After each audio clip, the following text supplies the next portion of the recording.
this session, as you may be able to gather by the sounds in the background, we're going to talk about mindful listening.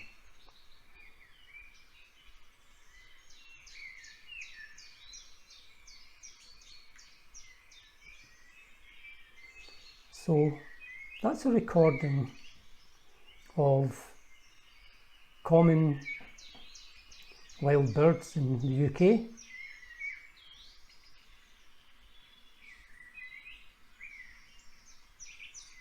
And for some of you, it will be instantly enjoyable, peaceful. For others, it might not be. Mindful listening is one of 6 tools we have, if you like, when we try to notice what's going on in our lives. The 5 senses, plus awareness of our own mind and what it's producing. 80% of what we glean from the outside world, from the external world, is through our eyes, those of us who can see. And then what we hear usually comes second.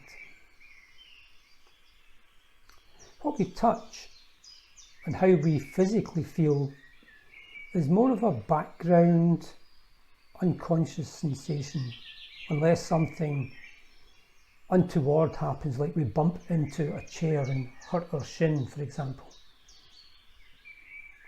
And the other 2 senses, smell and taste, are dependent, one of them, on there being something to smell around us, which isn't always the case. And in terms of taste, obviously only when we're eating or drinking. But we can always see unless we're in the pitch dark, and even then we can see darkness. We can always hear, even if it's hearing just tiny little background sounds, like the sound of my laptop that I'm recording this on is probably being drowned out by the sound of the birds. But you're also now having competition in your mind, the mind being the 6th, if you like, sense that we can be aware of. Because you're listening to me speak and you're also hearing the birds. Now this happens in many people's living rooms, and I have to admit in mine too. So I'm married and my wife and I are often in the living room together, and sometimes the television is on. So if Christine is talking to me, and say, I always use the example because I enjoy it, Barcelona are playing football and Lionel Messi has the ball and the commentator's getting excited, it's hard for me to retain my attention on my wife talking about something when there's something exciting about to happen on TV. So it's 2 sounds that are competing, and then my eyes then are in competition or divided. Who should I watch? Christine is maybe moving her hand to make a gesture of, and then this happened. Meanwhile, Lionel Messi is about to beat 2 world-class defenders and curl the ball into the top corner of the goal. Which one is more exciting? I'll leave that to you to decide. Which one is more important?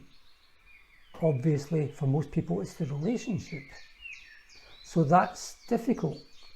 This happens also with listening. What usually happens is, if it's a common sound, like if we were going for a walk and those bird songs were happening, we probably wouldn't hear them, because when we go for a walk, if we're with someone else, we're listening to them and talking to them. And if we're on our own, we're very often thinking. And when we think, the mind is on the thoughts or producing the thoughts. Sometimes we're ruminating about things that bothered us or we're worried about. Sometimes we're thinking about plans for the future and we don't hear the sounds. But listen to when you do hear the sounds.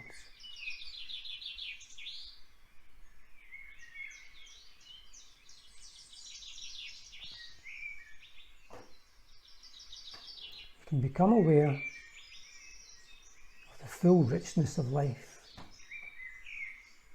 in nature.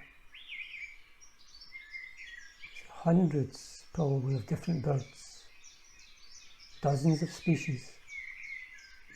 Some species we never see but we can only hear. Other ones common like a robin or a blackbird.